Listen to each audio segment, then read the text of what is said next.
नमस्कार, आप देख रहे हैं कुंडेश्वर टाइम्स। अगस्त क्रांति मंच फाउंडेशन के संयोजक कुंज बिहारी तिवारी के नेतृत्व में कलेक्ट्रेट मऊगंज में 14 अक्टूबर से क्षेत्र की विभिन्न समस्याओं को लेकर आमरण अनशन प्रारंभ किया गया था, जिस पर 48 घंटे के अंदर ही जिला प्रशासन द्वारा अनशन स्थल पर पहुंचकर अनशन तुड़वाया गया। इस अवसर पर कलेक्टर मऊगंज अजय श्रीवास्तव एवं एसपी मऊगंज रचना ठाकुर ने सभी मांगों को पूरा करने का आश्वासन देते हुए अनशन को समाप्त करवाया और शीघ्र ही सभी मामलों में कार्यवाही किए जाने की बात कही। देखिए क्या कुछ है पूरा मामला। कुंडेश्वर टाइम्स के लिए ब्यूरो प्रमोद सिंह सेंगर की ग्राउंड रिपोर्ट। अनशन समाप्त किया है आप लोगों ने, क्या आश्वासन मिला? प्रशासन के द्वारा लिखित दस्तावेज दिए गए कि हमने न्यायालय से आपके प्रकरण में जो कि असंभव चीज़ थी वो तो उनके द्वारा न्यायालय से आदेश मिला है कि इसकी 15 दिन में रीओपन केस किया जाएगा और 15 दिन में इसकी नई जांच कमेटी गठित हुई है, जांच करके और रिपोर्ट इनको सौंपी जाएगी, माननीय न्यायालय को सौंपी जाएगी। मैं आप सबका और प्रशासनिक अधिकारियों का बहुत बहुत धन्यवाद करता हूं। क्या है, न्याय मिल जाएगी अब आपको लगता है? अब उम्मीद तो है। Thank you. आमरण अनशन में कलेक्टर साहब और एसपी महोदय आई थी, अनशन समाप्त करवा गया है, क्या आश्वासन मिला आपको? शासन यह मिला है कि न्याय हमका मिल गया है, 15 दिन का समय दी ही तो 15 दिन के बाद आरोपी के जांच पड़ताल होगी। 15 दिन में जांच पड़ताल हो जाएगी? हाँ, ऐसा अधिकारियों ने कहा है। हाँ, अधिकारी कहे हैं। हाँ। और नहीं होगा तो फिर क्या करेंगे आप? 15 दिन बाद फिर आएंगे। यहीं आएंगे? हाँ, यहीं आएंगे। फिर बैठेंगे? फिर बैठेंगे। नहीं मिलेगा न्याय तो? हाँ, ना मिली तो आएंगे। क्या लगता है, न्याय मिल जाएगा आप? हाँ, मिल जाएंगे। प्रशासन की नीति खुली और यहाँ पर पहुँची, क्या पूरा घटनाक्रम था? आपके सवाल का जवाब देने से पहले तो आपके को मीडिया के जितने साथी हैं उनका बहुत बहुत धन्यवाद।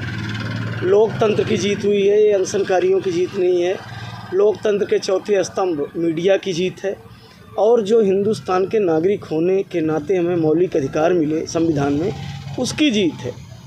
और जिस तरह से प्रशासन ने बिंदु पर 19 बिंदु हैं, 19 बिंदुओं में एक एक बिंदु के अलग अलग पत्र जारी करके और हस्ताक्षर करके और तय समय लिख के, जैसा कि आप सबके पास है, तो वो ये सामूहिक आप सबकी जीत है, सबके सामूहिक प्रयास की जीत है, लोकतंत्र की जीत है और सत्य की जीत है। जी, न्याय की अब उम्मीद की जा सकती है। न्याय की उम्मीद की जा सकती है। जिस तरह से सुपरिया देवी हत्याकांड में कोर्ट से परमिशन लेके इन्होंने कम समय में और उसको फिर से परमिशन लिया है जांच का, तो एक बड़ी जीत है, जिसमें चालान पेश हो गया था। मुद्रिका कोल की हत्या में भी इन्होंने एसडीओपी मैडम को दिया है। नरेंद्र मिश्रा की जो शिखा कांड है उसमें इन्होंने आईजी का पत्र, जैसे हमें प्राप्त हुआ है कि रीवा संभाग के जो आईजी हैं उनका पत्र है, और विवेक लाल को दे गया है कि जो कि पहले दिन से था कि यहाँ के जो एडिशनल एसपी हैं अनुराग पांडे, इससे इन पे लोगों को भरोसा नहीं था, तो उसको भी मान के और श्री विवेक लाल जी को दिया गया है। बाकी जो देवरी हत्याकांड है उसके लिए भी एसडीओपी को और 15 दिन का समय लिया गया है। और जब लिखित में हस्ताक्षर करके जहाँ पे एसपी जिम्मेवार हैं उनसे संबंधित था, उन्होंने लिखा है, पत्र में दस्तखत किया है, और जो कलेक्टर से संबंधित थे उसमें कलेक्टर के हस्ताक्षर के सभी पत्र हैं। 19 बिंदु थे, 19 पत्र इन्होंने दिया है। बाकी जितनी समस्याएं हैं सबके निराकरण का तय समय दिया है। और एक बहुत बड़ा जो अंग्रेज़ों के खिलाफ अपनाया गया था सत्याग्रह गांधी के द्वारा और हमारे देश के क्रांतिकारियों के द्वारा, वो सत्याग्रह की जीत है और एक नए चलन की शुरुआत है कि जो रोड में जाम लगाना, रोड जाम कर दिए तो किसी को हॉस्पिटल जाना है, किसी को कोई बीमार है, तो कई बार बात आती थी कि आपके आंदोलन के कारण इनकी मौत हो गई। ये सत्याग्रह का चलन हुआ है। और आपके माध्यम से बताना चाहता हूँ कि इस तरह का सत्याग्रह अब हर जगह शुरू होगा।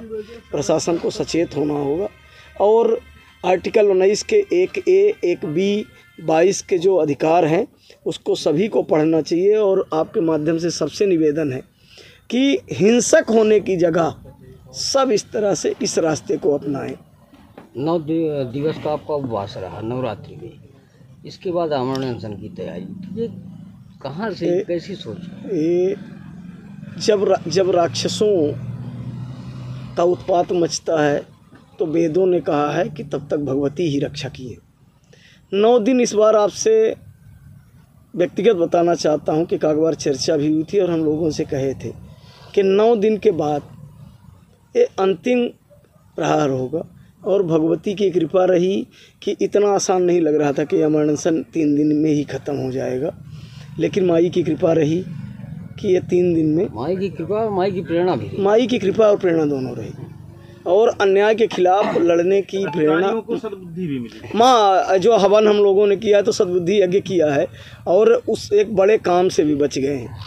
नहीं तो यहाँ पे एक सामूहिक जो अनशनकारी थे पुरुष वर्ग, एक के बाद कलेक्टर साहब भागने की तैयारी थी, पता चली, आप क्या ये जानकारी तो आपको भी मिली होगी? ये पता चला था कि वो छुट्टी जा रहे हैं, लेकिन रास्ते से वो लौट के आए और आके अच्छा हुआ कि उन्हीं के दस्तखत से सारे पत्र जारी हुए हैं। तो इसका मतलब कि हमारी जो प्रदेश की सरकार है और वरिष्ठ जो कर्मचारी द्वारा जो आश्वासन दिया गया है उससे आप कितना संतुष्ट? उन्होंने 15 दिन का समय लिया है और आपके मीडिया के माध्यम से और उन्हीं के सामने हमने उनको 5 दिन एडिशनल दिया है, 20 दिन। और जो हमारे आमरण अनशनकारी हैं उन्होंने भी कहा है कि हम त्यागी लोग हैं, आपको 15 आप मांग रहे हो, 5 हम लोग अपनी तरफ से दे देते हैं। तो 20 दिन का समय दिए हैं, जगह यही रहेगी, तंबू ऐसे लगेगा। मतलब ये ठगी का उन्होंने प्रयास किया तो यही स्थिति। अगर उन्होंने ठगी का प्रयास किया, धोखा दिया, तो अंग्रेज कई बार हमारे क्रांतिकारियों को धोखा देते थे, पर जब तक अंग्रेज नहीं भाग गए तो क्या क्रांति रुकी? तो जब तक न्याय नहीं मिलेगा तो इस तरह की क्रांति चलती रहेगी। आप इन्हें ठग मानते हैं? अगर ये धोखा देंगे तो ठग मांगेंगे। अभी हम तो भरोसा करके तोड़े हैं ना, हम नहीं कर रहे कि ठग हैं। हम अभी इनका भरोसा करके और इनके दिए आश्वासन, लिखित इनके पत्रों पर भरोसा करके अभी ठग नहीं मांग रहे हैं। लेकिन अगर 20 दिन में, वर्षों से आप आवेदन दे रहे हैं इसी मांगों को लेकर, अभी तक कोई कार्रवाई नहीं हुई ना, अभी तक क्या मानते हैं कि 15 दिन में एक काम हो? आज तक तो उन आवेदनों में इन्होंने कोई पत्र ही नहीं दिया। कभी उसका वो पत्र कहाँ गायब हो गए, इसीलिए तो आमरण अनशन हुआ कि हम लोगों के पत्र को टिश्यू पेपर बना दिया गया था। अगर उनमें कार्रवाई होती तो आमरण अनशन करने की जरूरत है क्या पड़ती? जिस तरह से प्रशासन बेलगाम और तानाशाह के तौर पर काम कर रहा है, क्या न माना जाए कि इसके पीछे किसी एक बड़े राजनेता का है? इनको भ्रष्ट राजनेता का, बड़े राजनेता का नहीं। अगर राजनेता होता कोई तो राजधर्म का पालन करता, राजनेता कोई होता तो अपने राजधर्म का पालन करके जो जनता उसको राजनेता और बड़ा नेता बनाई है उनकी रक्षा का बात करता। तो जो इस तरह के कृत्यों का संरक्षक होगा वो राजनेता नहीं, भ्रष्ट और जनता का शोषक, और उसको तो हम राक्षस की उपाधि देंगे अगर इस तरह के कृत्य में कोई शामिल है तो। देखिए, इनके अनशन पे बैठे हुए थे 2 दिन से, और जो इन्होंने ज्ञापन दिया है उसमें जो भी बिंदु हैं उस पर लगभग सभी बिंदुओं पे कार्रवाई शुरू हो गई है।